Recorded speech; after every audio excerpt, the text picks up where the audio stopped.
passion, surgissant tel un rêve éthéré, dans le sillage de la passion pour la mer, pour le monde azuré. Dans une nuit étincelante, sous la neige de cerfs chevaliers, l'idée a fleuri, comme un lys d'hiver, dans l'âme éclairée, une question lancinante, comme une étoile dans l'obscurité, le droit de la plaisance, quel est-il, quelle réalité? Les liens d'une jeunesse partagée, sur les bancs de la connaissance, s'étaient estompés, effacés par les chemins de l'existence.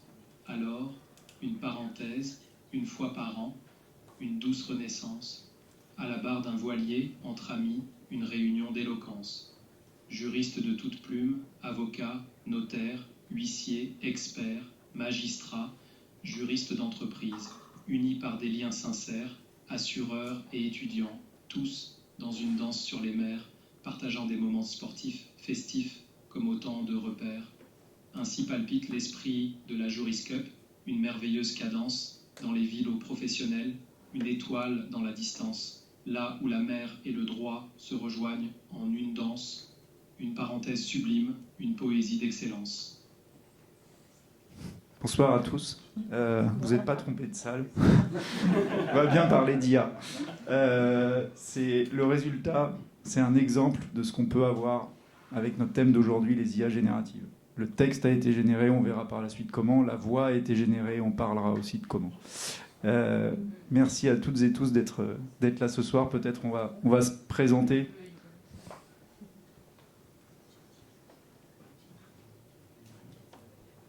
Bonjour, Anne Musard, je n'ai pas été créée par l'IA.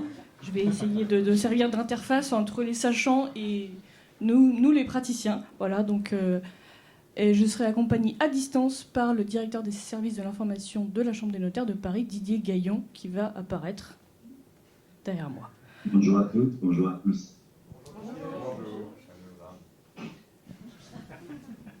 Bonjour à tous, Ulysse Rajim, je suis spécialiste IA et depuis un peu moins d'un an, je me focalise sur l'IA générative. Donc voilà, c'est un plaisir d'être parmi vous et je serai l'un des intervenants de cette présentation. Et Pierre Jacob, alors en charge de l'innovation dans un cabinet de conseil à destination des entreprises qui s'appelle Magellan Partners. Voilà. C'est un plaisir d'être ici ce soir. Je crois qu'on a un petit peu plus d'une heure devant nous pour essayer de dresser le panorama de ce que je pense tout le monde au moins a entendu parler, peut-être a testé, l'IA générative. Avec son fer de lance ChatGPT, on a essayé de structurer autour de quelques grands temps, déjà se dire qu'est-ce que c'est dans nos vies personnelles, l'IA générative. Il y a eu des exemples, peut-être qu'on n'a pas su que c'était l'IA générative derrière. Poser quelques rappels, quelques définitions pour que pendant le temps qu'on va passer ensemble, on se comprenne. Peut-être qu'en effet, il y aura besoin d'interprètes aussi parce qu'on a peut-être un petit peu le vocable technique et se projeter dans la pratique. Commencer par du assez générique, ce qui est simple à réaliser avec les outils et dans nos vies personnelles, dans notre quotidien, et puis aller progressivement vers la pratique dans le quotidien professionnel pour terminer par, tout n'est pas magique, tout n'est pas merveilleux, il y a des risques aussi, il y a des limitations à ces technologies.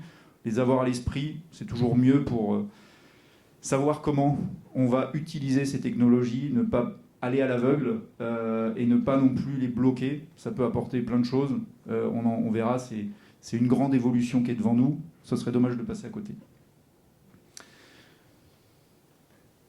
Peut-être, avant d'entrer plus dans le détail, on a juste quelques noms là sur l'écran. Qui parmi vous a déjà entendu parler de ces outils? Parce que derrière, c'est des outils.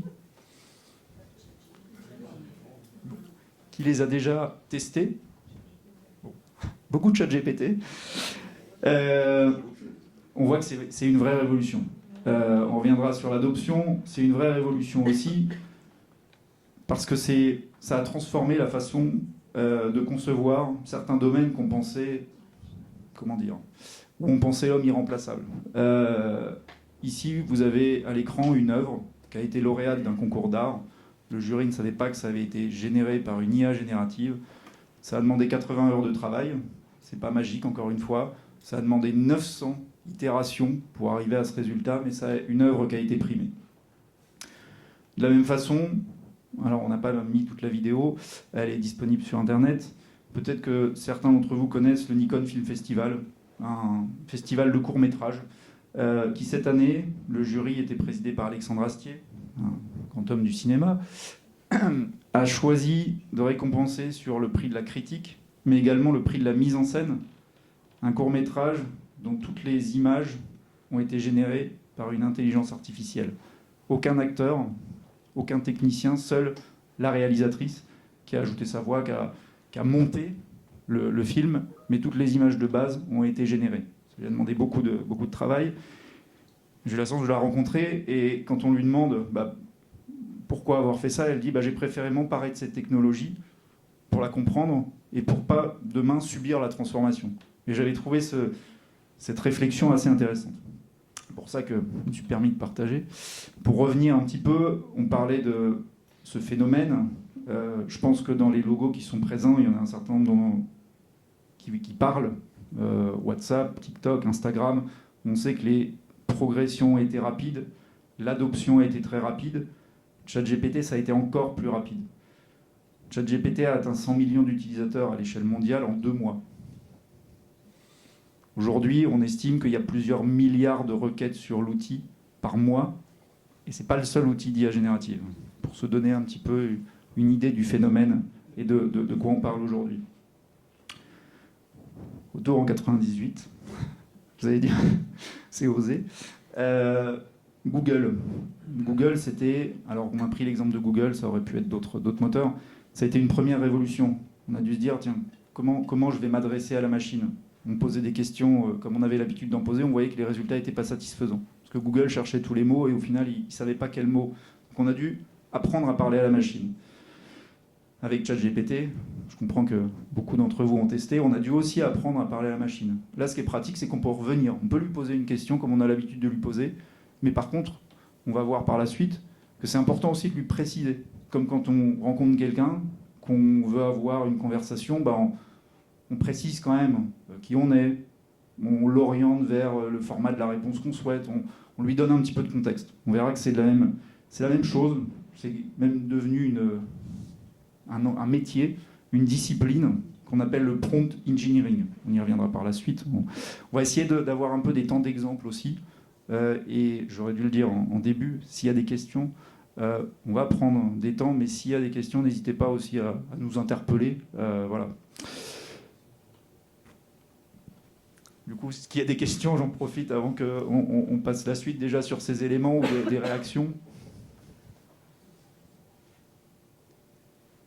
Alors, je vous propose de revenir un petit peu en arrière et de définir des termes dont on a entendu parler, mais qui sont toujours intéressants à redéfinir. L'intelligence artificielle, qu'est-ce que c'est? Alors, il y a beaucoup de définitions, mais l'une des définitions que l'on peut utiliser, c'est de dire que c'est donc un domaine de l'informatique qui vise à créer des machines capables d'imiter l'intelligence humaine. On peut prendre comme exemple, par exemple, les systèmes experts qui datent maintenant des années, entre les années 50 et la fin des années 90. À l'intérieur de ce domaine de l'intelligence artificielle, on a ensuite développé un domaine qui s'appelle le machine learning, ou l'apprentissage automatique en français, qui change fondamentalement des techniques traditionnelles d'intelligence artificielle, où précédemment on donnait de manière explicite les règles à la machine. Là, avec le machine learning, on va permettre à la machine d'apprendre elle-même les règles du système en lui donnant simplement des données. C'est donc la machine qui va créer son algorithme. Ensuite, au début des années 2000, enfin entre les années 2000 et 2010, on a développé des techniques que l'on appelle l'apprentissage profond ou deep learning, qui vont être basées sur une architecture proche de la structure du cerveau. Et on parle alors de réseaux neuronaux qui vont être profonds, donc beaucoup plus complexes que les algorithmes de machine learning, Et on a, grâce à ces algorithmes, une capacité d'apprentissage bien supérieure. Aujourd'hui, on va vous parler d'IA générative, mais c'est intéressant de voir aussi le pendant d'algorithmes qui font partie des algorithmes de deep learning, qui sont les algorithmes qu'on appelle d'IA discriminative, et qui permettent de faire de la classification et de la catégorisation d'informations. Et l'IA générative, elle, va permettre de créer de nouvelles données à partir des données d'apprentissage. Donc c'est bien de ça dont on parle aujourd'hui, et c'est bien un sous-domaine du deep learning, du machine learning, de l'intelligence artificielle, et on reparlera du terme LLM par la suite, qui veut dire Large Language Models, des grands modèles de langage, et notamment ChatGPT, qui est basé sur cette technologie-là de LLM. Alors, quelques définitions supplémentaires. Vous n'êtes pas obligé de tout retenir, mais c'est des termes qu'on va retrouver dans la suite de la présentation et qui peuvent être intéressants à avoir en tête. Donc, Large Language Models, des grands modèles de langage basés sur ces technologies d'apprentissage profond et qui permettent de faire des chatbots comme ChatGPT. Alors, pourquoi parle-t-on de GPT ? Vous en avez entendu parler, mais l'acronyme n'est pas très connu. GPT veut dire générative, puisqu'on parle de technologie qui permet de générer du contenu, du texte en l'occurrence. Pre-trained, c'est un modèle qui est pré-entraîné, c'est-à-dire qu'il a été entraîné sur des informations jusqu'à fin 2021. Et si vous lui posez une question sur un événement de 2022, par exemple, il n'aura pas la réponse, puisqu'il a été pré-entraîné. Il est en fait figé dans le temps. Il donne l'impression d'apprentissage, mais en réalité, il ne va pas apprendre des interactions avec les utilisateurs. Il a été pré-entraîné, il est bien figé dans le temps. Et Transformer, c'est simplement l'architecture de réseau neuronal qui a été utilisée pour ce modèle. Le prompt, on en a parlé, c'est l'instruction qu'on va donner au modèle pour qu'il puisse générer le texte. Les tokens, ça peut être rapproché des mots qui composent l'instruction. C'est une notion importante puisque certains modèles vont avoir une taille de prompt, une taille d'instruction plus ou moins grande. À ChatGPT, on va pouvoir par exemple lui donner quelques pages de texte, mais certains modèles vont pouvoir prendre des dizaines, voire des centaines de pages de texte en entrée, ce qui est extrêmement intéressant dans un domaine où on a des documentations très longues, par exemple. Donc là, on va regarder combien de tokens peut prendre le modèle de langage en entrée. Et enfin, les modalités. Les modalités, ce sont les types d'informations qui peuvent être générées par les modèles d'intelligence artificielle. Le texte est une modalité, l'image est une modalité, la voix ou l'audio est une modalité. Ce que vous avez vu en introduction, c'était un poème donc, créé par ChatGPT sur la base de la présentation de la Juriscup sur le site web de la Juriscup. Et on a ensuite fait générer la voix par une IA qui fait de la génération vocale à partir de texte. Donc on est passé d'une modalité texte à une modalité voix.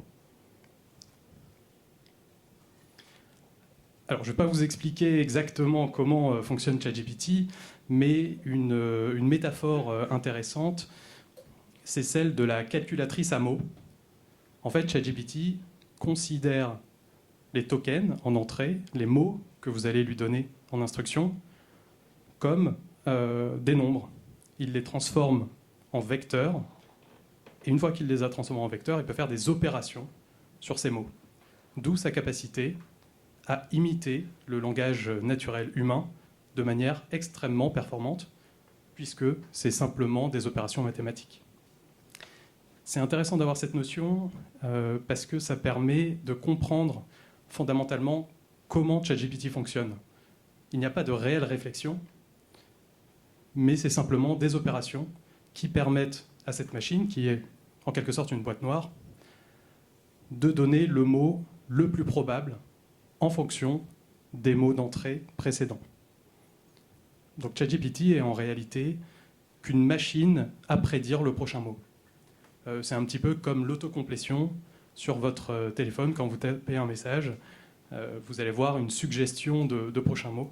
Eh bien, ChatGPT fait ça, mais fait ça très bien et donne l'impression d'une réelle intelligence. Alors, quelques exemples de modalités, maintenant qu'on a introduit cette notion. On a donc ChatGPT qui permet de faire de la génération de texte à partir de texte, text-to-text. On va avoir des outils de génération d'images à partir de texte, comme DALL-E par exemple, ou Midjourney, dont vous avez peut-être entendu parler, et notamment l'image que l'on a vue en introduction. Et nous voyons de nouvelles modalités apparaître, donc de la création de vidéos à partir de texte, mais également de reconnaissance d'images.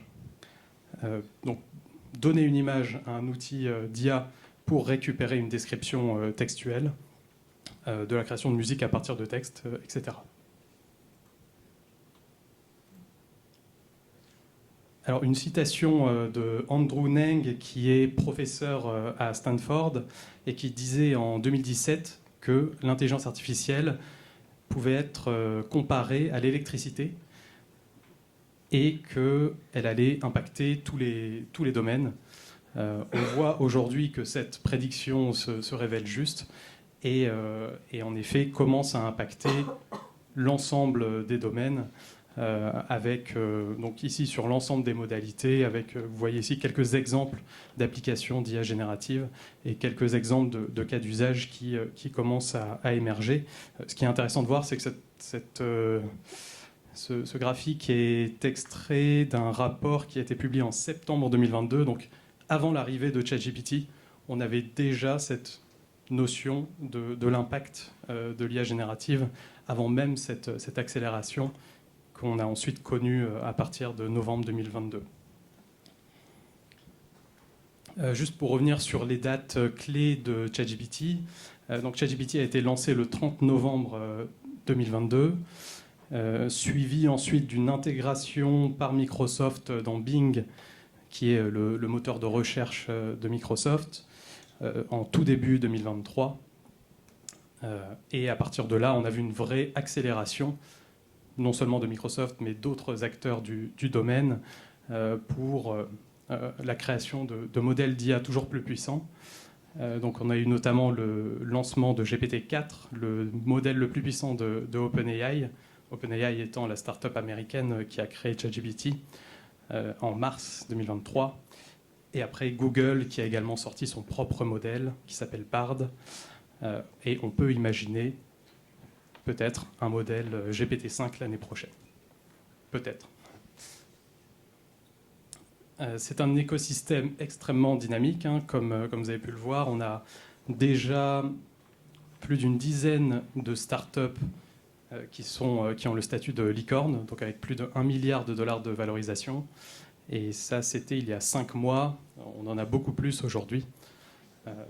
Et on voit apparaître des dizaines et des dizaines, voire des centaines d'applications à base d'IA générative sur l'ensemble des modalités. C'est un phénomène qui touche également l'entreprise. Depuis début d'année 2023, on voit des grands éditeurs comme Microsoft, comme Salesforce, implémenter ces solutions dans leurs outils. Et on voit également beaucoup d'entreprises intégrer ces solutions tant en interne que dans leurs solutions clients.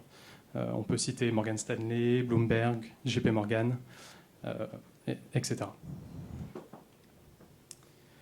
Deux exemples intéressants d'early adopters, donc qui ont adopté l'IA générative assez tôt. On a Morgan Stanley qui a utilisé GPT-4, donc le modèle le plus avancé de OpenAI, pour équiper l'ensemble de ses conseillers financiers dès début d'année 2023, ce qui lui a permis de réduire les erreurs sur le traitement des dossiers et d'augmenter l'efficacité. Et je pense que ça avait été fait avec un partenariat directement avec OpenAI. Et Bloomberg qui a pris une approche un petit peu différente, puisqu'ils ne se sont pas contentés d'utiliser les modèles existants de ChatGPT ou GPT-4, mais ils ont recréé leur propre modèle à partir de zéro. Et ça, c'est intéressant parce que ça nous permet de voir combien coûte la création d'un modèle d'IA générative. Ici, ça leur a coûté près de 3 millions de dollars juste pour l'entraînement du modèle, c'est-à-dire juste l'électricité qui permet de faire tourner les cartes graphiques qui permettent d'entraîner la machine, l'algorithme. Et ça leur a pris 53 jours de calcul pour cet entraînement. Ça, c'est un tout petit modèle. Maintenant, on est sur des échelles beaucoup plus grosses, de l'ordre de 10 millions de dollars, voire 100 millions de dollars pour la création de modèles équivalents à GPT-4, par exemple. Un exemple également qui a été présenté lors de Vivatech, donc le salon technologique qui a lieu à Paris, qui a eu lieu il y a quelques mois à Paris, en juin, c'est Carrefour qui a utilisé GPT-4 pour créer un chatbot accessible à n'importe qui sur son site web qui permet d'interagir avec les clients. Donc on peut lui demander des idées de recettes, par exemple, choisir une recette, lui demander la liste de l'ensemble des ingrédients, et en un clic, il vous fait votre panier que vous pouvez commander directement et vous faire livrer. Donc là, vous voyez l'utilisation de l'intelligence pour faciliter l'expérience client. Un autre exemple présenté à Vivatech également, c'est Publicis qui a adopté ces technologies très tôt, en fin 2022, et qui a déployé en fait 3 systèmes en interne qui s'appellent Factory GPT, Sandbox GPT et Gallery GPT, qui permettent simplement de donner accès à l'IA générative à l'ensemble de ses employés pour expérimenter, tester des cas d'usage et également accélérer la création de contenu pour ses clients. Et enfin, chez nous, chez Magellan Partners, on a déployé il y a quelques mois une interface en interne qui reprend les mêmes fonctionnalités que ChatGPT, mais qui permet de faire ça de manière sécurisée. C'est-à-dire que les données qui vont être entrées dans notre chatbot Magellan GPT ne sortent pas de France pour aller sur les serveurs d'OpenAI, mais restent dans notre cloud Azure privé.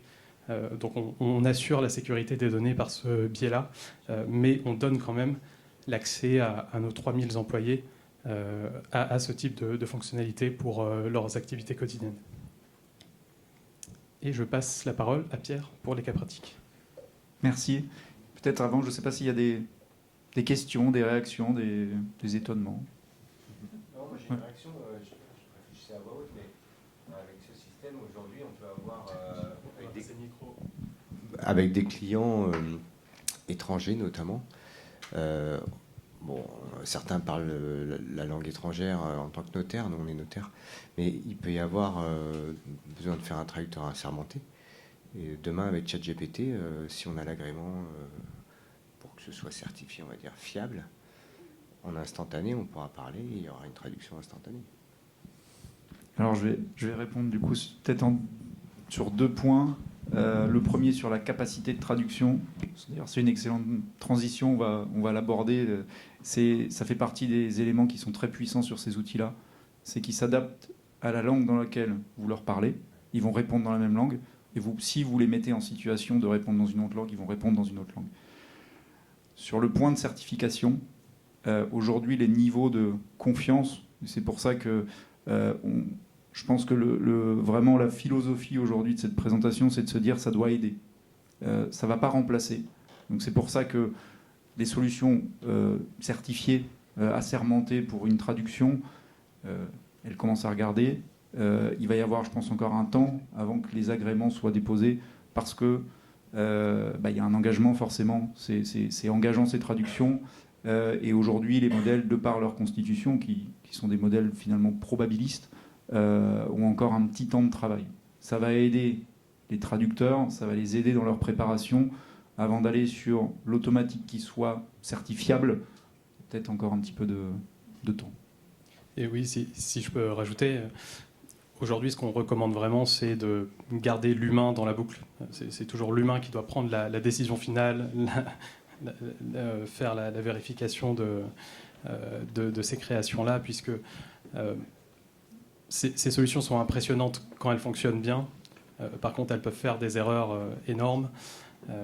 Et comme on ne contrôle pas cette boîte noire, aujourd'hui, on n'a pas de capacité de toute façon d'automatisation complète.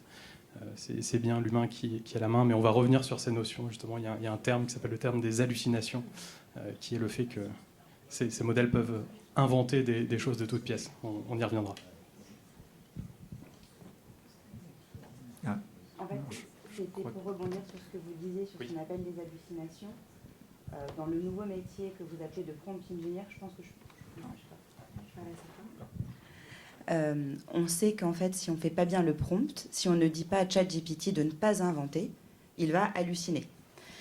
Et en fait, dans des métiers qui sont tous en lien avec ce que dit ou ce que fait le législateur, sachant que l'IA est générative, à partir du moment où le prompt est mal fait et où l'IA se met à halluciner, qui régule l'IA ?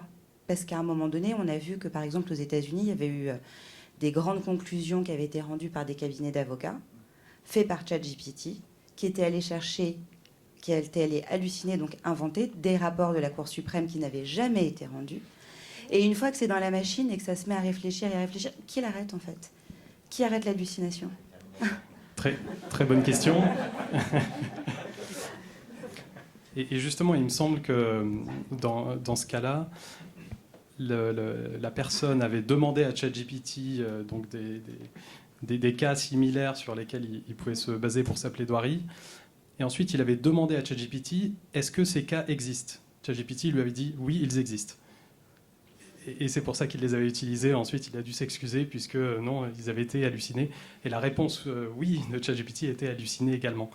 Ce qu'on voit aujourd'hui, c'est qu'avec les architectures de réseaux neuronaux dont je vous ai parlé, qui s'appellent les transformers, donc tous les modèles GPT, on ne peut pas éviter les hallucinations. Même avec du bon prompting, et on va revenir sur les techniques de prompt, justement, on va décomposer les techniques qui vous permettent de vous rapprocher d'un bon résultat. Mais aujourd'hui, ces hallucinations sont inhérentes au type de modèle. Peut-être qu'on arrivera à trouver de meilleurs modèles qui réfléchissent réellement, ont un esprit critique et évitent ce type de phénomène. Mais aujourd'hui, ce qu'il faut comprendre, c'est que c'est vraiment partie du système et aujourd'hui, on ne peut que les limiter avec les techniques justement qu'on va vous montrer. Et un point aussi, c'est que là, on parle de ChatGPT, on va voir d'autres outils. ChatGPT ne sait pas se justifier. C'est-à-dire, il ne sait pas vous dire, voilà de quelle source je tire l'information que je vous restitue. D'autres outils vont peut-être être moins créatifs, même si on peut leur demander d'aller chercher de la créativité, mais par contre, vont justifier, et on peut leur demander aussi, si on fait par exemple de l'analyse documentaire, on va revenir, de nous pointer ce qui leur a permis de dire ce qu'ils affirment. Justement, de se dire, j'analyse un document, j'affirme ça, d'accord, mais donne-moi le paragraphe qui te permet d'affirmer ça. Ça demande toujours ce contrôle. C'est pas forcément ChatGPT, c'est d'autres outils qui sont accessibles aussi facilement, qui permettent d'avoir la source. Donc, c'est un élément de réponse. Après, voilà, l'hallucination sera là. Dans l'exemple là, c'est à cause des avocats. On enchaîne. Mais ça fait... je sais pas si... Ah.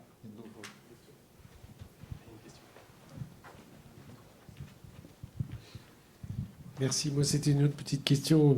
Juriste que nous sommes, si j'ai bien compris, ça a été fait en 22. Tout ce qui est réforme législative et jurisprudence postérieure, ça ne sera pas pris en compte, si je comprends bien. Ça ne sera pas pris en compte dans la version standard de ChatGPT. Par contre, ce qu'on voit, c'est qu'on commence à outiller ChatGPT pour lui donner, par exemple, la capacité d'aller chercher sur Internet des éléments à jour. Donc, il va aller chercher des informations et on va essayer de contextualiser le chatbot pour qu'il puisse répondre de la manière la plus à jour possible. Mais en effet, le modèle n'a été entraîné que sur des données jusqu'à fin 2021. Si vous lui demandez, il vous le dira. Pour éviter Terminator, il y a qui derrière ChatGPT ? Non, mais on sait qui il y a derrière réellement. Oui, c'est OpenAI, une start-up californienne qui a été créée en 2015 par Elon Musk, Sam Altman, Greg Brockman, etc. Elon Musk s'est retiré ensuite du projet en 2018 pour notamment créer son IA dans Tesla. Et maintenant, on voit une compétition, une concurrence entre OpenAI, Tesla, Google, Amazon, tous les grands acteurs qui essaient de se positionner sur ces technologies d'intelligence artificielle. Je pense que je me permets un point, parce qu'on est passé assez rapidement dessus, qui est intéressant, je trouve, à garder à l'esprit, c'est que on se dit que ChatGPT, aujourd'hui, on arrive à ces discussions qui sont, je trouve, géniales. Et, il y a un an, on ne connaissait pas ChatGPT. C'était le 30 novembre que ça a été publié. Et aujourd'hui, on se dit, comme le bon, moi, c'était plus ça. Mais, et donc, voilà, toutes ces évolutions, elles vont vite. On voit que ça suscite beaucoup de questions. Il y a une effervescence assez incroyable. C'est les acteurs, les grands acteurs, on en a parlé un petit peu, les grands acteurs de la technologie vont à une vitesse folle. On va voir aussi les outils du quotidien, certains logiciels qui sont plus spécifiques, qui vont aussi. Mais voilà, il y a encore de l'inconnu, il y a encore du travail. La route se construit aussi assez vite, mais il y a encore des étapes, et notamment, on y reviendra, réglementaires, législatives autour de ces sujets. Est-ce qu'il y avait... Juste, est-ce qu'il existe des logiciels qui permettent donc de déceler si une image, un texte, une vidéo, quelque chose a été créé entièrement par une intelligence artificielle ou non? Alors c'est difficile, c'est une vraie course entre... oui, c'est une très bonne question. Entre la capacité de la machine de détecter des créations crédibles et la capacité qu'on a de créer du contenu toujours plus crédible. Donc, on a, OpenAI d'ailleurs a essayé de mettre un watermark, un filigrane invisible dans les créations de ChatGPT, mais ils ont finalement abandonné puisque ça ne marchait qu'une fois sur deux, avec une précision avoisinant 50%, c'est-à-dire qu'on pourrait faire aussi bien au hasard. Et le risque étant que, par exemple, dans les universités, on utilise ces systèmes et qu'il y ait un fort taux de faux positifs. Donc aujourd'hui, c'est très difficile pour le texte, puisque c'est assez facile aussi ensuite de prendre un texte généré par ChatGPT et de le mettre dans un autre système qui va simplement paraphraser ou changer quelques termes pour brouiller les pistes et donner l'impression que ça a été créé par un humain. Donc sur le texte, je dirais que c'est très difficile. Sur les images, on voit des avancées, notamment par Adobe, qui commence à mettre des filigranes invisibles. Il me semble que Google a fait ça récemment également, dans ces images. Et là, on peut avoir des métadonnées qui nous donnent l'information que ces images ont été créées par IA. On n'a pas encore un standard international, mais je pense qu'on va devoir aller vers des systèmes de signature électronique, quelle qu'elle soit, pour l'ensemble des modalités, pas seulement pour le texte, mais aussi pour les images, la voix, la vidéo, puisqu'on va parler d'ailleurs des risques de deepfake par la suite. C'est aussi un problème qui va probablement s'amplifier. Est-ce que ChatGPT aura un copyright? Le texte créé par ChatGPT, est-ce qu'on peut en avoir la propriété intellectuelle? Aujourd'hui, non.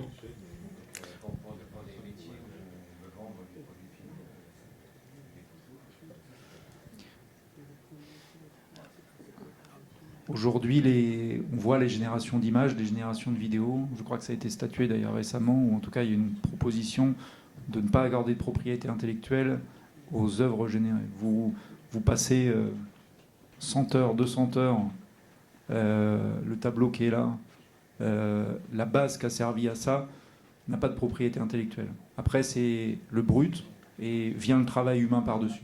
C'est toujours cette dichotomie. Il y a ce que génèrent les outils, et puis il y a ce que l'humain lui rajoute, et qui, bon, j'espère, fait toujours cette différence-là, où là, il y a la propriété propriété intellectuelle classique qui vient s'appliquer.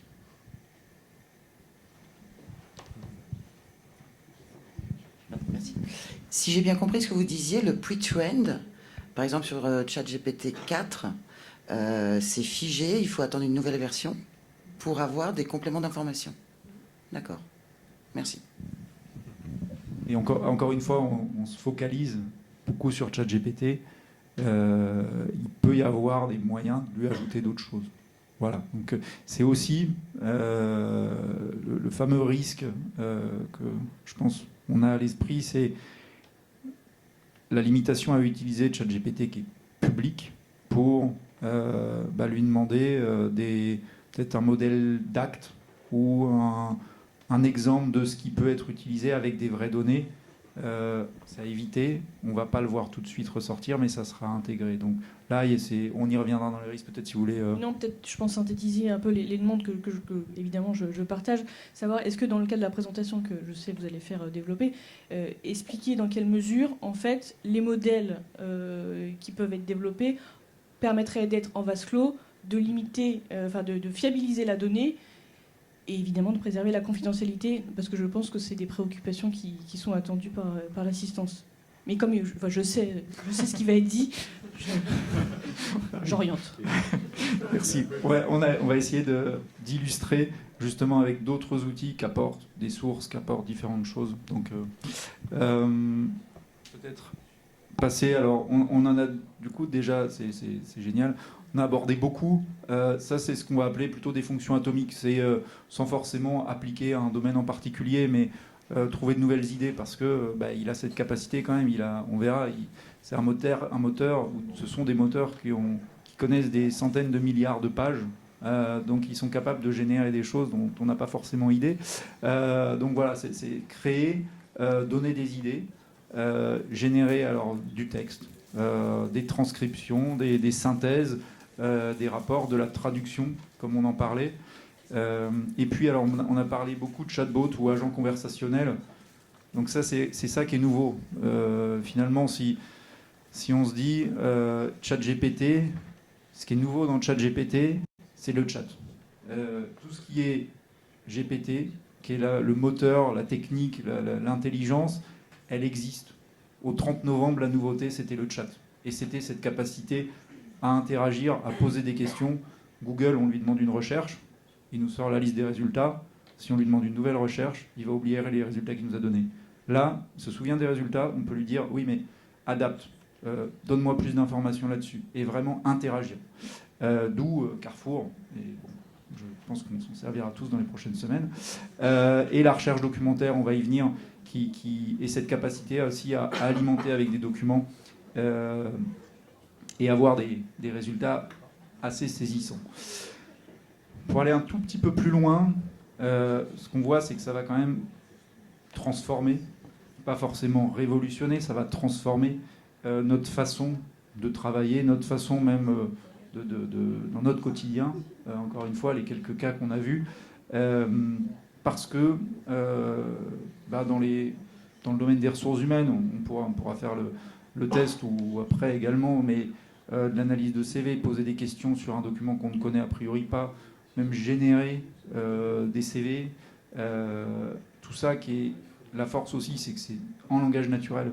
Donc on n'a pas besoin de réfléchir à comment s'adresser. On va pouvoir préciser, on va pouvoir même se faire questionner par l'outil, mais toujours en langage naturel. Et ce qui va être intéressant, ce qui peut être intéressant aussi à des fins de communication, de présentation d'activité, peut-être de prise de parole, c'est cette capacité à faire que l'outil se mette dans la peau d'eux. Donc qui sache s'adresser à différents types d'audiences. Et ça, pour générer des contenus, ça a une richesse assez forte. La relation client, parce qu'il y a cette capacité aussi à personnaliser, à connaître, à synthétiser une connaissance client qui peut être assez riche. On a quelques exemples, justement, pour voir un petit peu plus. Je ne sais pas si... Alors, c'est au travers de quelques outils, parce que je vois que le temps passe. Faire juste une mini prise en main. Donc là, peut-être que vous connaissez cet outil. C'est le navigateur Edge de Microsoft. La page d'accueil, c'est Bing. Et puis ici, on clique tout en haut, ici, là, le petit outil Bing. On voit qu'on a une conversation. Derrière, c'est le même moteur dont on parlait. Je vais juste lui demander quelque chose. On voit d'ailleurs ici qu'on peut lui donner le style de conversation.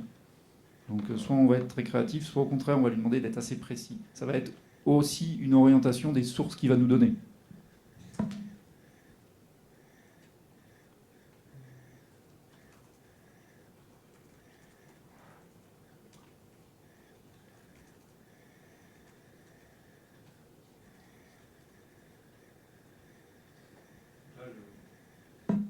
Je lui donne très peu de contexte, le minimum. Ah pardon, ouais, bien sûr. On l'a pas entraîné à le lire.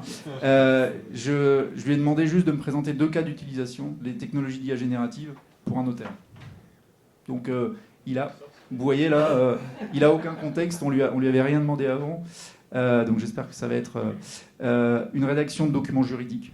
Donc là, c'est encore une fois de l'aide, mais proposé, généré, parce qu'il va connaître, on peut lui faire connaître l'historique d'un client, et puis des réponses automatiques, en se disant s'il y a des questions qui reviennent souvent, encore une fois, il peut proposer des modèles de réponses automatiques.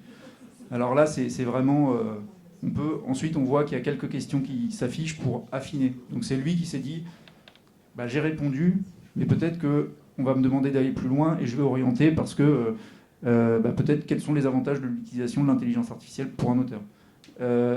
Est-ce que cela signifie qu'un robot peut remplacer un notaire ? Voilà, donc en fait, lui va réagir par-dessus et on peut tout à fait le réorienter sur tel ou tel sujet. Et donc là, ce qu'il y a derrière cette interface dans Bing, c'est GPT-4, donc le meilleur modèle de OpenAI, qui est outillé avec la capacité d'aller chercher sur Internet. Donc là, il va pouvoir vous donner des informations à jour et il va pouvoir vous citer des sources. Mais ce qu'il faut voir, c'est que là, on n'interagit pas directement avec le modèle GPT-4, on interagit avec une application qui intègre un LLM et de l'outillage autour. Pour aller juste le cran plus loin, on ne va pas passer forcément tout. On a parlé des modalités. Là, on lui a donné du texte, il nous a répondu du texte. On peut lui donner une toute petite base de texte et on souhaite avoir un document Word, un document PowerPoint, en tout cas ce format. Donc on va faire l'exemple. Là, je me suis juste rendu sur un site, c'est même gratuit. Donc en générant, on va lui demander une présentation. À quel sujet voulez-vous associer la présentation ? Je vais me répéter.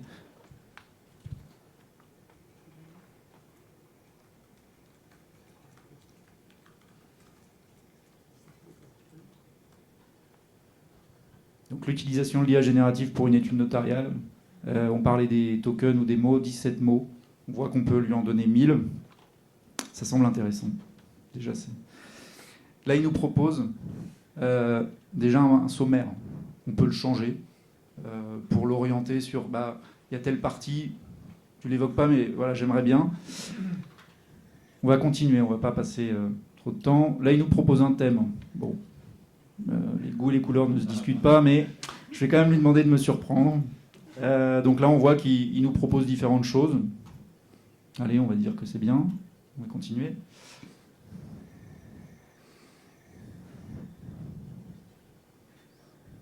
En plus, c'est génial. Précision importante, on ne s'est pas servi de ces outils pour la présentation qu'on fait. Mais voilà. Et là, alors certes, avec 17 mots, on reste sur quelque chose d'assez basique, d'assez superficiel, mais en imaginant qu'on va plus loin, peut-être qu'on a... Pardon ? Non. Et alors là, je dois avouer que j'ai pas payé, donc je peux pas l'utiliser en format PowerPoint.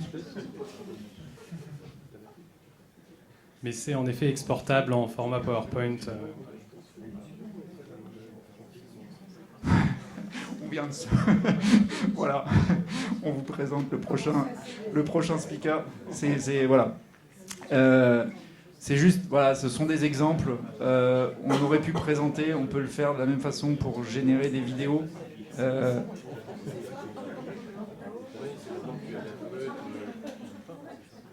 Bon, on avait les backups s'il y avait des problèmes de petites démonstrations. On voit que les résultats, bon, c'est générique, c'est superficiel, ça nécessite de creuser. Là, tout ce qui a été généré, on peut le travailler, on peut le reprendre, soit on peut lui demander de le reprendre et de préciser comment le reprendre, soit le reprendre nous-mêmes, adapter le fond, la forme, tout ce qu'on veut. Il y a un point qui est important, je pense, c'est que dans le quotidien, on a quand même beaucoup d'outils bureautiques, une utilisation assez fréquente des outils bureautiques. On est agnostique, mais on peut difficilement ne pas citer Microsoft dans les outils bureautiques. Microsoft a une grande perspective, une grande ambition, c'est d'intégrer ces mécanismes d'IA générative dans toute leur suite Microsoft 365. Je vais baisser un petit peu le son. Sans forcément passer tout. Là, c'est une vidéo qui présente comment finalement cette couche transverse va permettre de lier les différents outils qu'on peut avoir l'habitude d'utiliser. Entre Excel, entre Word, entre Outlook, entre la prise de notes dans OneNote. Tout ça va bénéficier en fait de cette intelligence artificielle générative qui s'appelle Copilot. Donc vraiment toujours cette notion d'aider, pas de remplacer mais d'aider. Pour se dire, peut-être qu'à partir des notes que j'ai prises dans une réunion, je peux lui demander de m'aider à générer un mail. Peut-être que je peux lui demander de m'aider à générer un document Word. Ou si je lui donne un modèle de présentation aux couleurs de l'étude, il peut me le présenter comme j'ai l'habitude de le présenter. Peut-être qu'il peut m'aider à analyser des données qui sont dans des documents Excel. On va se dire que ça, c'est une vision de vraiment cette fluidité. Aujourd'hui, ça s'ouvre aux entreprises avec des premières fonctionnalités dans certains outils, justement pour aider. On est depuis 2-3 ans beaucoup sur Teams ou dans des systèmes de visioconférence. Il y a beaucoup de réunions. Ça a la capacité de faire le transcript, de générer tout ce qui s'est dit, de proposer un premier compte-rendu en se disant un tel a telle action. Voilà. Ça, ça existe déjà, ça fonctionne déjà. Ce qu'on se disait, c'est qu'il y a... pardon. Dans tous les outils qu'on utilise déjà au quotidien, quand on fait, par exemple, je recherche Tridon, LexisNexis ou juste est-ce qu'il y a déjà le ChatGPT qui est là? Pas du tout. Ça va venir. Les outils, là c'est vraiment à chaque éditeur de l'intégrer. Il y a des premières annonces. LexisNexis a fait une acquisition, pas encore à ma connaissance sur l'IA générative, mais sur l'IA, pour une estimation du risque juridique. Donc un calcul d'estimation d'un risque juridique. Donc ça, ils sont en train de l'intégrer. On en parlait. Lefebvre-Sarru a intégré des mécanismes d'IA générative dans la recherche d'informations juridiques. C'est dans leur exploitation, c'est pour, dans le service. Pour l'utilisateur, en fait. Ça va d'aider à rechercher dans la base, à mettre l'IA pour le moteur de recherche dans leur propre base. C'est ça l'objectif. Et après, on en parlera, mais des outils alors comme Septéo, on se dit que ça intègre. Aujourd'hui, en tout cas, à ma connaissance, il n'y a pas eu d'annonce de leur part. Mais voilà, tout le monde, je reviens, je me permets, 30 novembre 2022. C'est ça, on voit que ça suscite beaucoup d'émotions et d'attentes. Là, ce sont des investissements de la part des géants de la technologie qui sont très très massifs. Ce sont des acteurs qui ont réorienté vraiment leur stratégie sur ces domaines-là.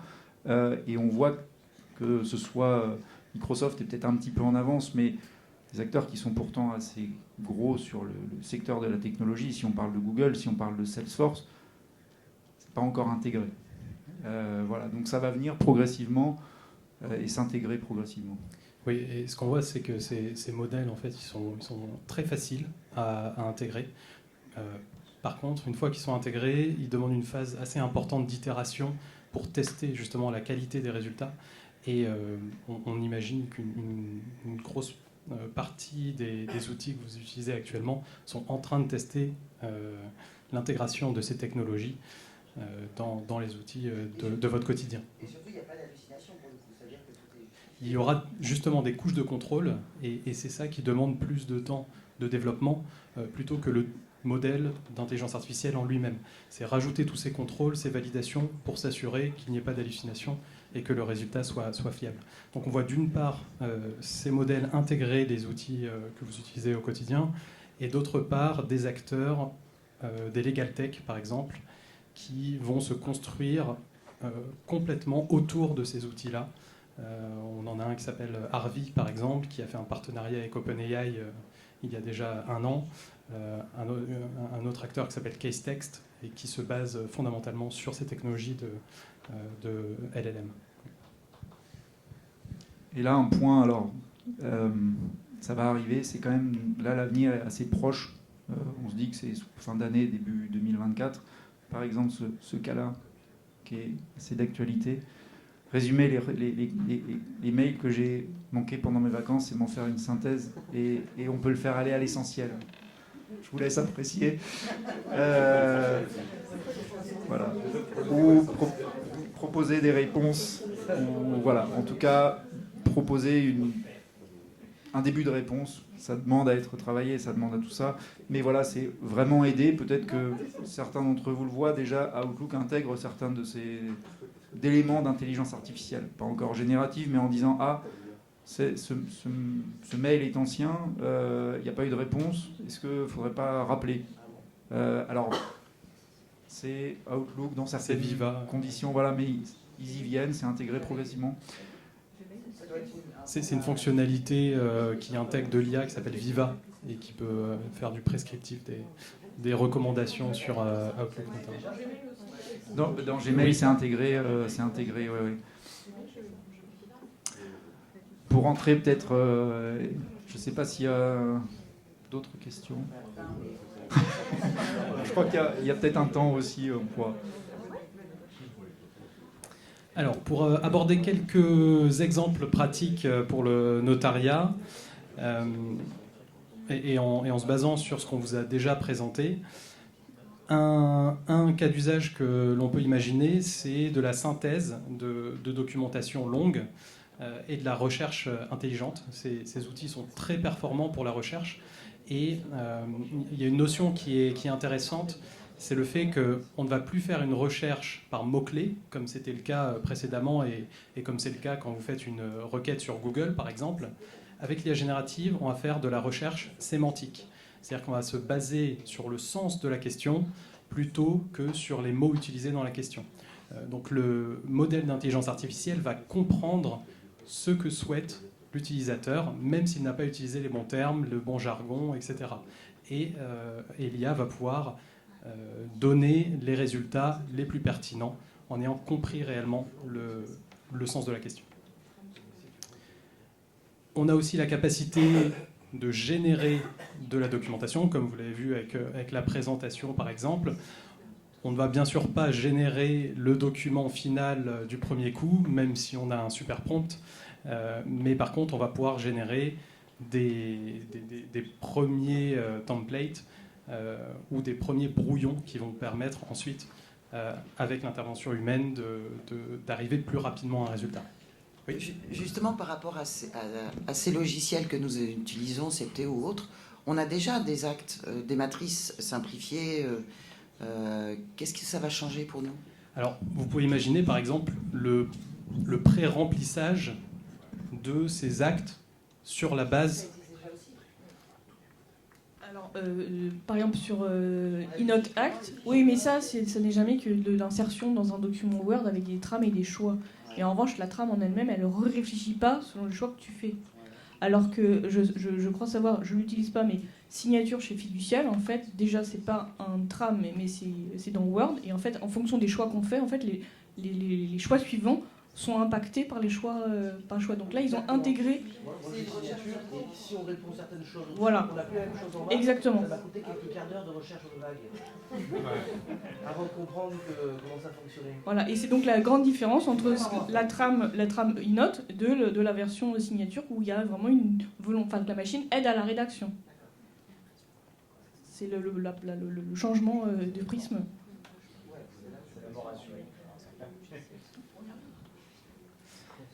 On a aussi la capacité de faire de la veille, parce que la veille, c'est analyser des données hétérogènes de différentes sources et des données en général assez importantes.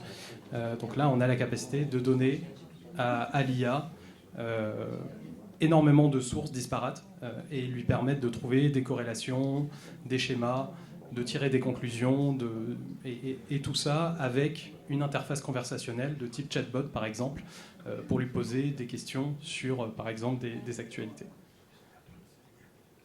De l'analyse également.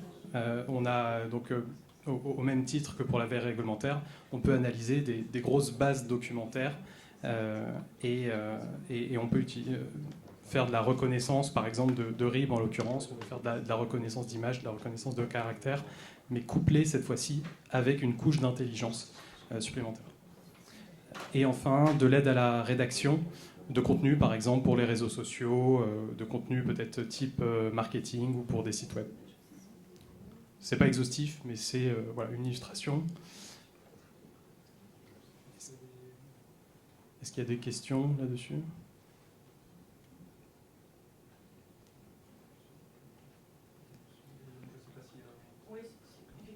C'est peut-être le bon moment pour passer la parole à Didier Gaillan, donc, qui est directeur des systèmes d'information de la Chambre des notaires de Paris, pour présenter les outils qui ont été développés par la Chambre en la matière. Je vous laisse la parole. Merci, bonjour à toutes et à tous. Alors, effectivement, depuis plusieurs années, on travaille sur l'adaptation de l'IA au cas notariaux. Mais comme on le partageait précédemment, l'IA générative est quelque chose d'assez révolutionnaire. En tout cas, c'est une nouvelle approche par rapport à l'IA discriminative sur laquelle on a fait un certain nombre de travaux.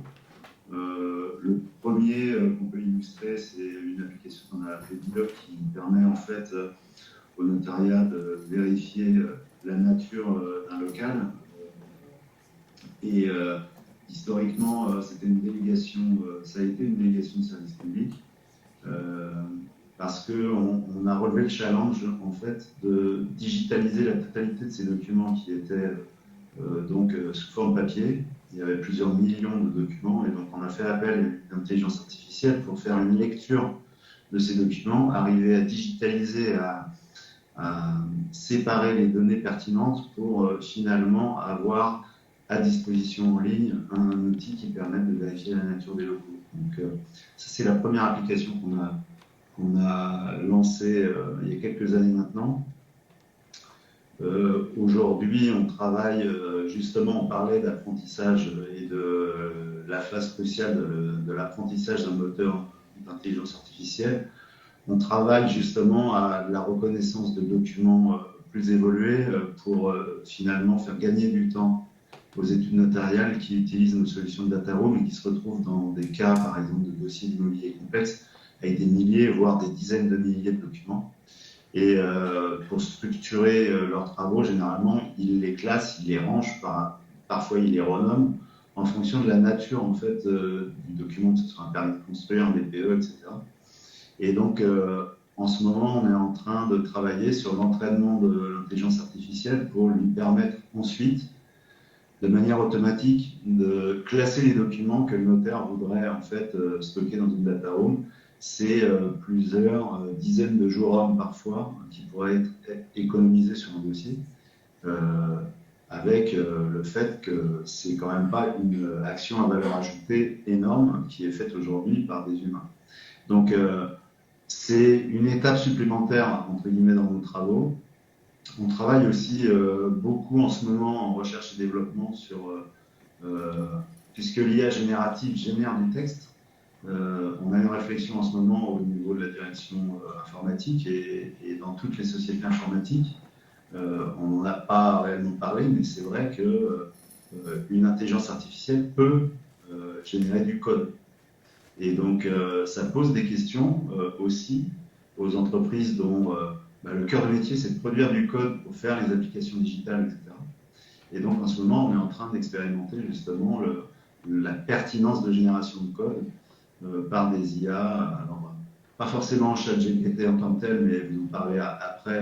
D'ailleurs, il y a des modèles qu'on appelle open source, donc qui sont des modèles qu'on peut récupérer au sein d'une entreprise pour en fait travailler en vase clos et évidemment se prémunir des questions de confidentialité, de dévoiler en fait des informations de l'entreprise parce qu'elle utilise aussi de l'intelligence artificielle.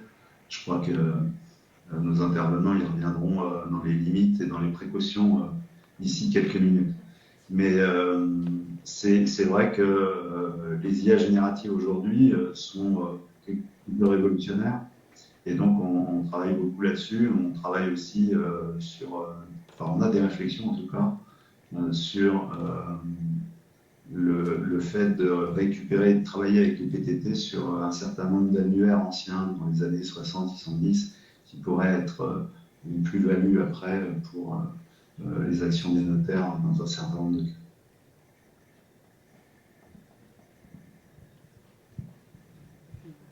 Merci. Je ne sais pas s'il y a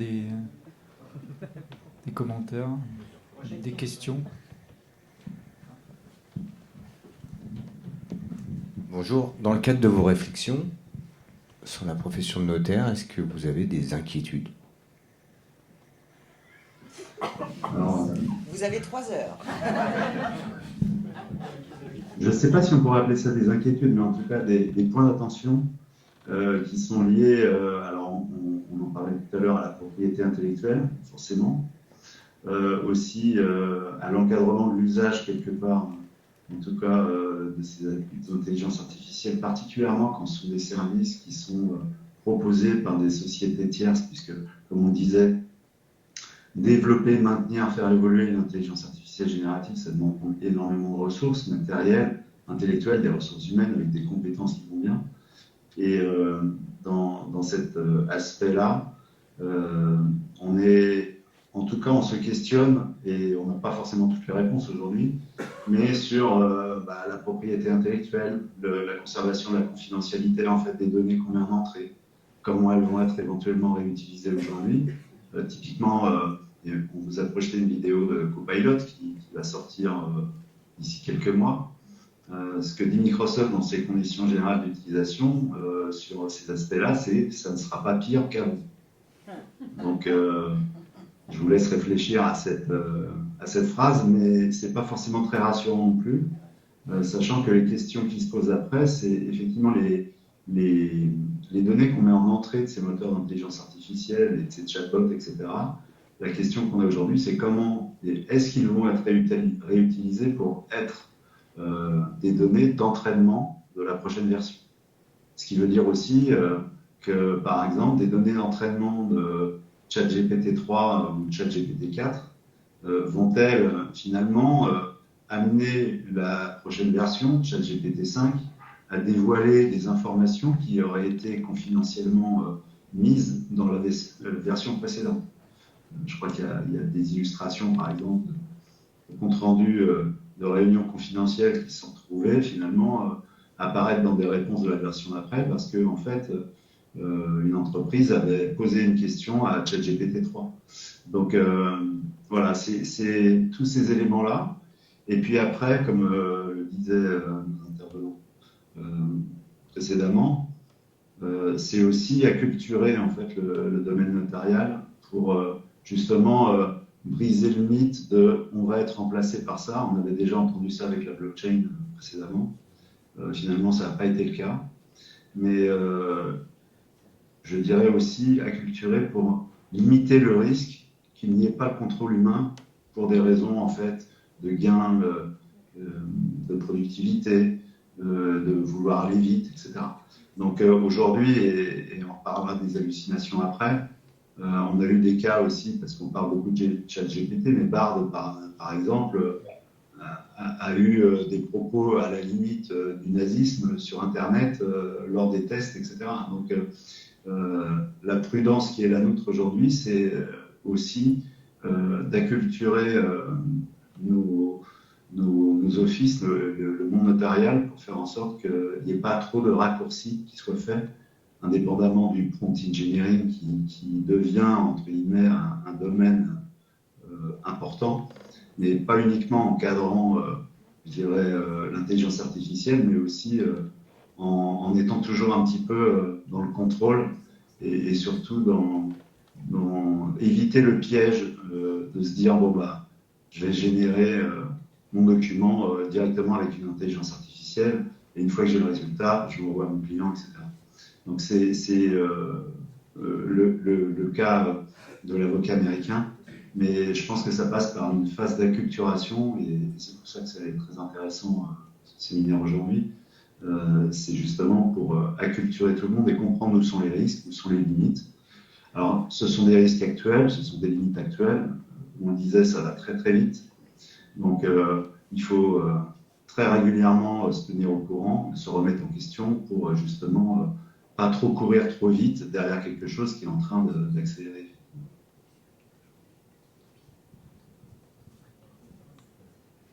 Je vous propose qu'on enchaîne. Peut-être pour illustrer, on y reviendra dans le domaine des risques, des limitations, mais on ne va pas la passer là. Je vous invite, par curiosité, mais à regarder les conférences de Luc Julia, qui est le pont qui a créé Siri, qui permet aussi de remettre en perspective ce dont on parle aujourd'hui, l'intelligence artificielle, qui préfère appeler l'intelligence augmentée. Un premier cas qui a parlé, je pense, à tout le monde, c'est quand Garry Kasparov s'est fait battre par une machine. Puis le joueur de Go s'est fait battre par une machine à nouveau. Ce qui est intéressant, c'est l'entraînement, les machines qu'il y a derrière pour battre ce joueur de Go. Il y avait une vingtaine d'années. On a demandé à plusieurs centaines, plusieurs milliers de processeurs de carte graphique de tourner. C'était des centaines, des milliers de kilowattheures. On lui demandait d'écrire un texte, il ne savait pas faire. Il ne savait jouer qu'au Go. Il y jouait très bien, mais il ne savait jouer qu'au Go. Et le cerveau humain qu'il avait en face de lui savait faire beaucoup, beaucoup, beaucoup d'autres choses pour une puissance électrique qui était incomparable. Ça permet aussi de se dire, voilà, il y a beaucoup d'intelligence artificielle qui se crée sur certains segments, mais il y a toujours ce mythe aussi de remplacement de l'humanité. Voilà, c'est rematérialiser, réobjectiver ça. Ça demande beaucoup, beaucoup d'efforts, avec des résultats qui sont bluffants, des assistances qui sont incroyables. Mais il y a encore du chemin pour... voilà, on pourrait y passer beaucoup de temps. On va peut-être... Alors, on a vu quelques exemples. On peut passer rapidement. Oui, alors ça c'était juste une illustration de l'un des cas d'usage, en l'occurrence la veille. Donc là on a posé la question à ChatGPT, peux-tu me donner les nouveautés en termes de droit des successions depuis janvier 2023 dans le droit français? Et en effet, comme je vous l'ai expliqué, on a un modèle d'IA qui est connecté à des outils lui permettant d'aller faire de la recherche sur Internet. Donc il nous donne cette réponse qui, je l'espère, est correcte, mais peut-être qu'une hallucination s'est glissée dans la réponse. Et en tout cas, il va nous donner les sources qu'il a pris en compte. Est-ce que les sources sont pertinentes? C'est une question. Aujourd'hui, en tout cas, il faut toujours vérifier a posteriori.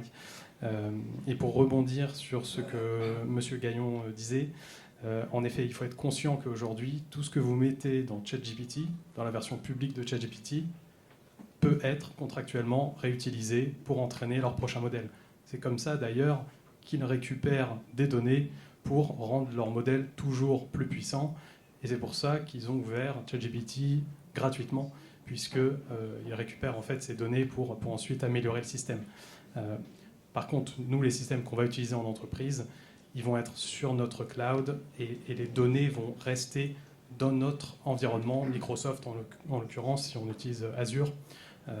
Et là, on a possibilité de contenir ces données pour qu'elles ne soient pas réutilisées par un acteur américain, en l'occurrence. mais il faut en être réellement conscient.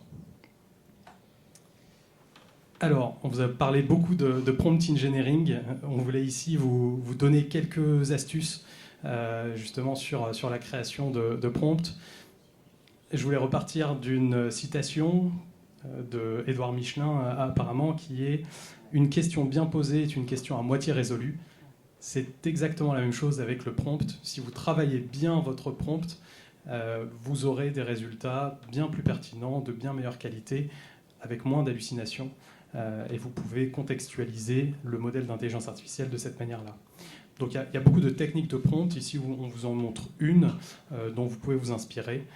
Mais voilà, ça peut être une base pour ensuite aller encore plus loin dans le prompt engineering. La première technique qu'on recommande, c'est de contextualiser le chatbot en lui donnant une persona. En l'occurrence, vous êtes par exemple un responsable produit senior chez Apple. Ensuite, on va lui donner du contexte. Si tu peux cliquer. Donc on va lui donner du contexte pour que le modèle d'IA sache de quoi on parle et des éléments factuels sur lesquels se baser qui ne sont pas dans sa base d'apprentissage. Donc là, en l'occurrence, vous venez d'annoncer le dernier produit Apple en collaboration avec Tesla, l'Apple Car. Vous avez reçu 12 000 précommandes, soit 200% de plus que l'objectif. Ensuite, on va lui donner une action, en l'occurrence de rédiger, et un format, un email professionnel. Ça aurait pu être une liste à puces, ça aurait pu être un tableau, ça aurait pu être un slide, etc. Et enfin, on peut compléter avec des exemples qui sont optionnels, mais qui permettent d'orienter davantage la qualité du résultat. Voilà, c'est un schéma qui peut être suivi pour améliorer votre prompt. En général, on ne va pas avoir un résultat parfait du premier coup. Il va falloir itérer en améliorant, en changeant votre prompt petit à petit. Donc voilà, quand on parle de prompt engineering, je dirais que ça c'est une application pratique de cette technique de prompt engineering. Et pour aller plus loin, il y a des sites qui reprennent toutes ces techniques-là. Alors, on s'est prêté à l'exercice.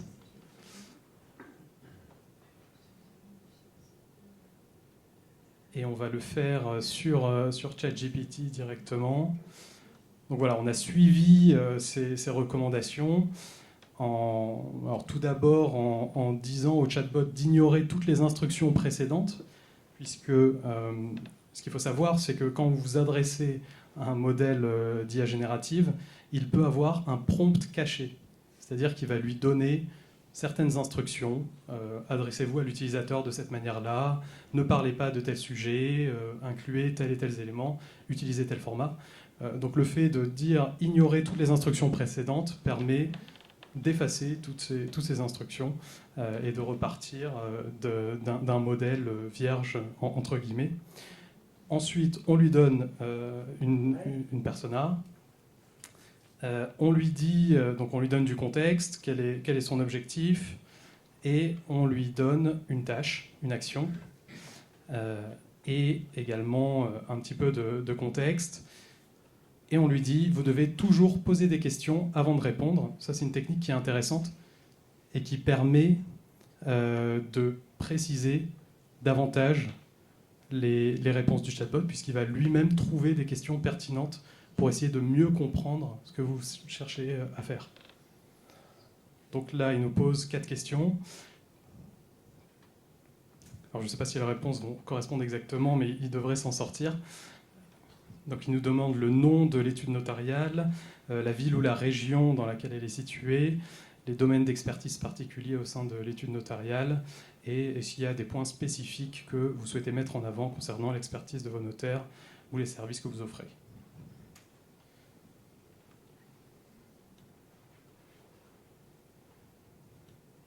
Et donc, il nous génère. On voit que ça a changé. On avait préparé, il nous avait posé 6 questions. J'avais 6 réponses. Nous en demandé que 4 cette fois-là. Donc, c'est bon. On avait préparé, mais on ne peut pas tout préparer avec ces outils. Donc voilà, on a une présentation de notre étude notariale contextualisé et qui prend en compte l'ensemble des informations qu'on lui a données.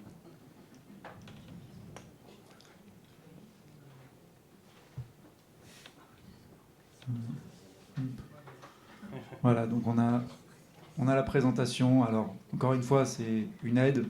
Ça mérite d'être retravaillé, ça mérite d'être relu, voilà. Mais le début est là. Et puis, pour revenir au thème de l'installation, le contact avec les résultats de l'IA générative, là, on a changé. C'est plutôt Apollinaire cette fois. Sur un texte qui, vous voyez, vient d'être généré. On lui dit juste de se mettre dans sa peau et on va voir ce qu'il répond. C'est sans filet, là, ça va.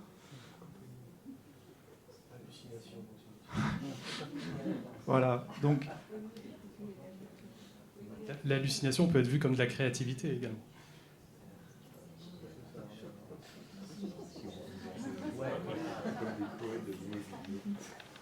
Et il n'y a pas de propriété intellectuelle.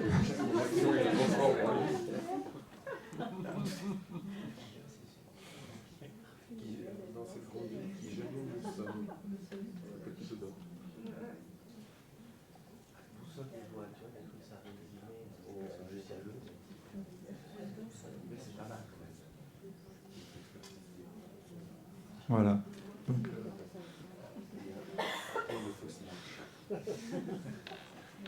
on s'était gardé un backup au cas où il y avait l'effet démo.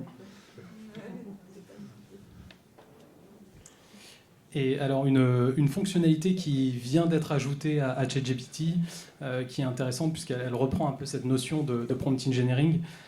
Comme vous le voyez, recréer un prompt à chaque interaction avec ChatGPT, ça demande du temps, ça demande de l'effort, c'est pas forcément évident. Ce que vous avez possibilité de faire maintenant, c'est de créer un prompt système, ou ce qu'on appelle le système prompt en anglais, qui permet de dire à ChatGPT, voilà la manière dont tu dois répondre à chacune de nos interactions.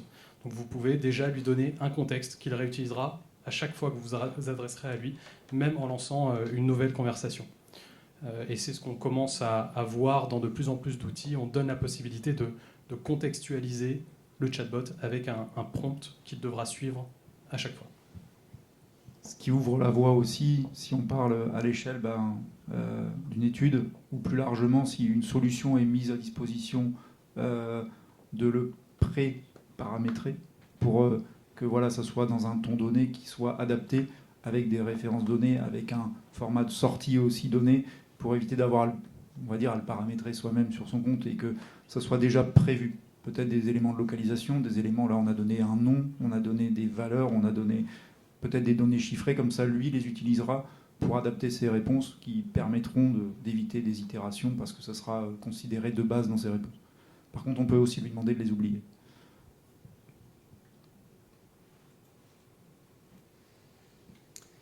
Alors pour finir sur des notions un petit peu plus poussées, mais intéressantes, parce que jusqu'à maintenant on vous a montré des modèles qui étaient disponibles sur Internet, donc pour lesquels vous n'avez pas un contrôle réel de votre data, de votre donnée.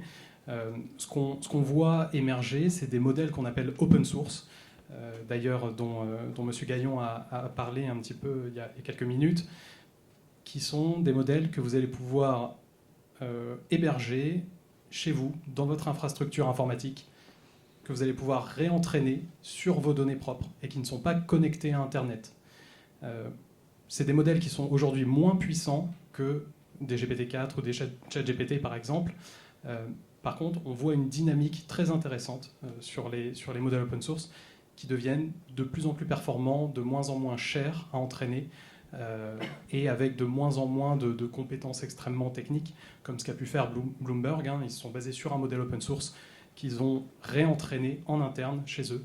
Ça leur a coûté des millions de dollars, mais à horizon 6 mois, 1 an, on peut imaginer cette solution comme une solution viable et une alternative, en tout cas pour vos cas d'usage les plus sensibles. Et c'est aussi ce que des grandes entreprises dans des domaines sensibles envisagent de faire et commencent déjà à expérimenter avec ces modèles open source. Et je ne vais pas vous parler des autres techniques, mais c'est des techniques de contextualisation des chatbots qui leur permettent de réduire les hallucinations également. Je ne sais pas s'il y a des questions, sinon, alors le dernier temps, je crois qu'il est attendu sur les risques, les limitations, même si on l'a déjà pas mal évoqué au fil des interventions. On a juste présenté quelques exemples déjà de ce besoin de se méfier de ce qu'on voit désormais. Donc non, François n'a pas cette magnifique doudoune. Je ne vous montrerai pas la seconde. Après, c'est dans tous les domaines. C'est ça qui est intéressant. On l'a vu en introduction, c'est vraiment dans tous les domaines. La vidéo, on va la passer. Ça, on se dit, c'est du cinéma, c'est des effets spéciaux. Mais c'est 5 minutes de travail, c'est gratuit pour le faire. Ou non, ça doit être $5. Oui, c'est quelques dollars et ça se fait en 2 clics. Voilà.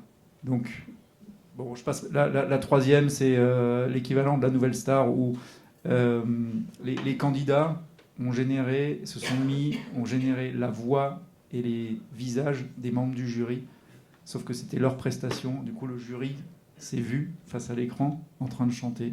Bon.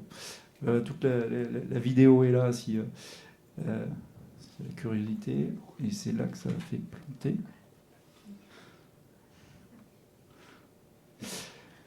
Pour revenir sur les risques, les limitations, peut-être pas rentrer forcément dans tout le détail, mais les hallucinations, on en a parlé. On ne peut pas les éviter.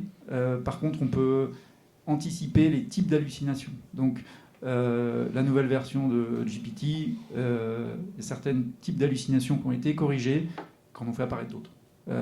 Ou qu'on fait apparaître d'autres faiblesses, parce que c'est de l'algorithme. Tout ça, c'est ça aussi qui est génial, c'est que derrière, c'est des humains qui ont pensé ça, qui ont développé ça. Ce qu'on a vu, il n'y a pas de mise à jour en temps réel de ces moteurs. C'est intéressant, mais c'est une limitation. On peut le contourner. On a vu par de la recherche Internet, par exemple.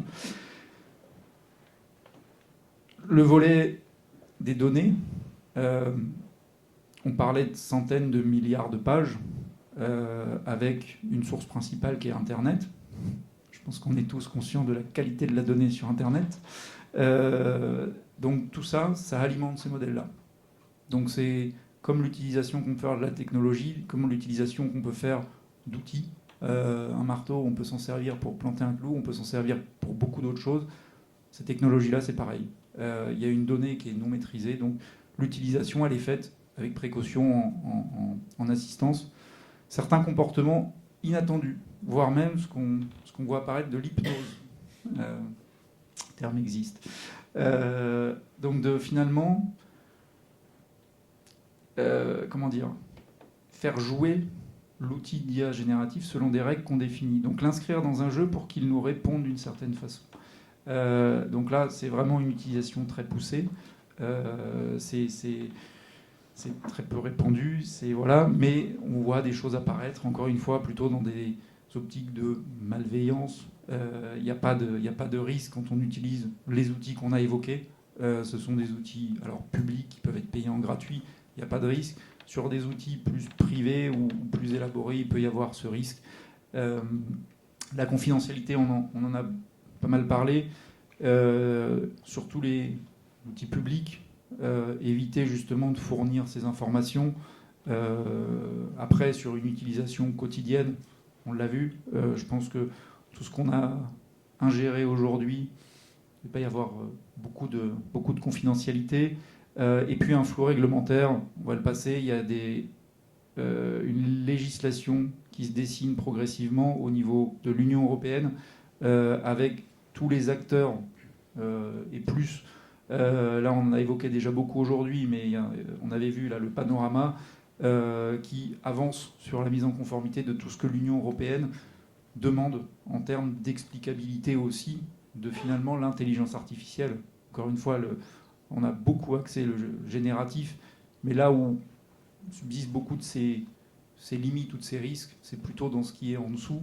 Ce qui n'est pas forcément nouveau, c'est tous les mécanismes d'intelligence artificielle et d'explicabilité de l'algorithme. Si je lui donne quelque chose en entrée, pourquoi il me donne cette sortie-là? Est-ce que j'ai la main sur ce mécanisme qui va faire que j'ai cette sortie? Je vais passer rapidement, je crois juste pour se donner les sources de données. GPT, dont on a beaucoup parlé aujourd'hui, c'est 60% de données issues de pages Internet. Donc c'est un set de données moteur qui a visité, je ne sais pas si on a 410 milliards, qui a ingéré 410 milliards de mots et qui s'est dit, j'entraîne GPT là-dessus. Wikipédia, qui est quand même, je ne sais pas si certains d'entre vous ont lu Wikipédia en entier, mais c'est quand même déjà beaucoup, c'est 2% seulement pour entraîner. Ça donne aussi un poids relatif du volume qui est ingéré. Une limitation qu'on voit apparaître, c'est qu'on va générer beaucoup de contenu par les IA génératives, mais on voit qu'on a besoin aussi de beaucoup de contenu pour alimenter les IA génératives. Donc il y a la question de comment on peut faire en sorte que l'IA générative ne soit pas entraînée par du contenu produit par de l'IA générative.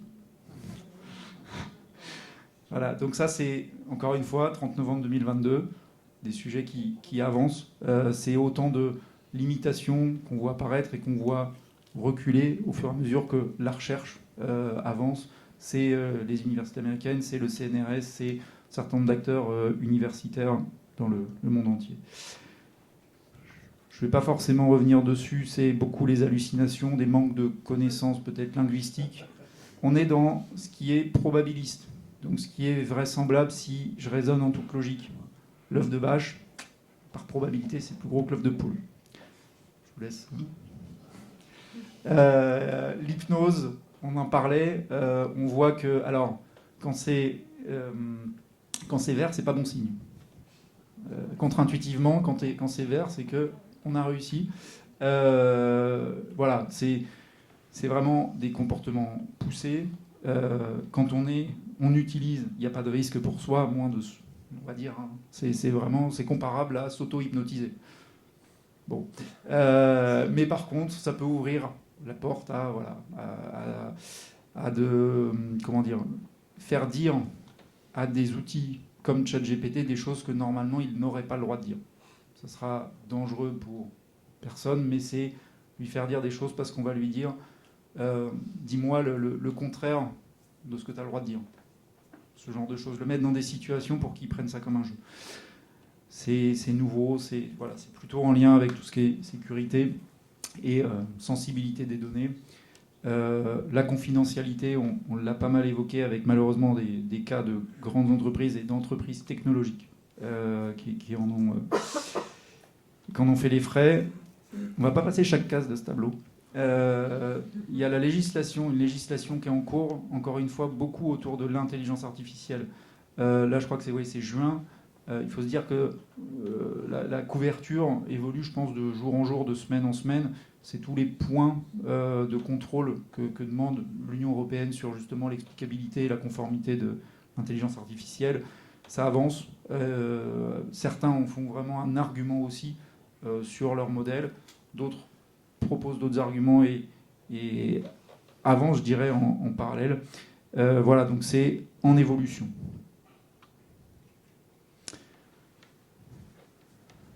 En synthèse. On a dit beaucoup de choses, mais comment on y va? Comment on commence? Le premier volet qu'on voit, c'est, Maître Musard, vous en avez parlé, et Didier, Monsieur Gaillon également, c'est l'acculturation. C'est faire prendre conscience de l'importance. Finalement, on ne peut pas passer à côté. L'ordinateur, on s'est dit, on peut peut-être passer à côté, on n'a pas pu passer à côté. Le mail, c'est compliqué, il y a plein de choses comme ça. Ça va être intégré beaucoup encore dans les outils du quotidien. Donc finalement, on va le voir arriver. Donc s'y préparer par des utilisations très simples, mais pour finalement ne pas être forcément surpris, ne pas subir, si je mets dans le bon sens, avoir, alors c'est des gros mots, mais un socle de confiance. Pouvoir se dire tous ces essais qu'on va faire, on va aussi vouloir le tester avec des données pertinentes pour se dire oui, mais ok, pour faire mes courses, c'est super, mais si ça peut m'aider quand même dans mon quotidien, et être en confiance quand on va faire ces tests-là. Là, c'est plutôt un sujet informatique. En tout cas, avoir conscience du risque aussi de ne pas le faire et comprendre la valeur. Alors là, on a essayé, du coup, le contexte est particulier, c'est assez court, mais de faire comprendre par la valeur que ça peut apporter Là, on a tout ça, vous voyez, c'est des exemples, ça met 30, 40, 50 secondes à générer, avec des fameux prompts qui sont très simples. Ulysse peut présenter certains de ces prompts de 2-3 pages. Voilà, ça permet quand même d'aller plus loin et de montrer toute cette valeur qui peut être apportée, pour ensuite le montrer et aider aussi à diffuser et à vraiment approprier la valeur pour en faire vraiment le quotidien. Parce que de toute façon, les outils du quotidien vont l'intégrer. Outlook, Word, les outils de rédaction d'actes vous l'intégreront, les bases juridiques l'intégreront. Donc c'est s'y préparer. Synthèse, alors, je me suis permis de reprendre les termes qui avaient été dictés lors du 117e congrès des notaires de 2021 sur le thème de l'homme, du numérique et du droit. Parce que l'image, je trouve, était assez pertinente, même très pertinente. Et je pense que c'est vraiment la philosophie de ce soir, c'est est-ce qu'il va y avoir un remplacement? Donc cette image de se poser la question de est-ce que le professionnel du droit vend de la lumière ou des ampoules, qui est finalement un peu les deux voies. Et si c'est de la lumière, il y aura toujours le rôle à jouer. Donc synthèse, c'est vraiment l'image qu'on voit, c'est une aide, c'est une assistance, c'est maîtriser cette assistance pour tirer tout le profit qu'on peut en avoir, pas la craindre, même s'il y a des choses qui sont parfois un peu surprenantes, parfois saisissantes, pour augmenter les capacités, pour aider les collaborateurs dans de la recherche d'informations, pour faciliter cette veille réglementaire qui est aussi au cœur de l'activité, de la comprendre, de la creuser, peut-être aider aussi à valoriser l'image, à communiquer aussi par des prises de parole, des tribunes, des expertises, en gardant à l'esprit l'enjeu de fiabilité, de notion de confiance dans ce qui va être produit, dans ce qui va être proposé, et le fait qu'il y a encore, on est dans le bon thème, mais un flou juridique autour de ces outils. Un flou juridique, des enjeux de confidentialité, qui sont finalement, en synthèse, peut-être les deux grands axes à garder à l'esprit quand on l'utilise, et qui vont, je n'ai pas trop d'inquiétude là-dessus, se préciser assez rapidement dans les prochaines semaines. Merci beaucoup. On a quelques outils, il y en a dont on a parlé, c'en est une tout petit extrait, il y a des liens, de toute façon je pense que le support sera communiqué aussi, mais il y a tous les liens. Voilà, et si on a déjà eu beaucoup d'échanges, s'il y a d'autres échanges, on serait ravis, et en tout cas merci pour votre écoute plus qu'active. Merci.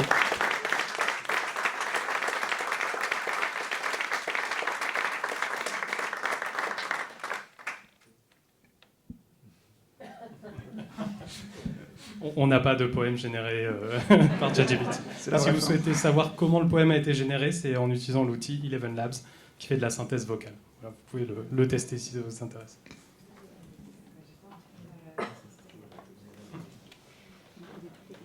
Si on est amené à plus bosser, on va pouvoir tester plein de trucs.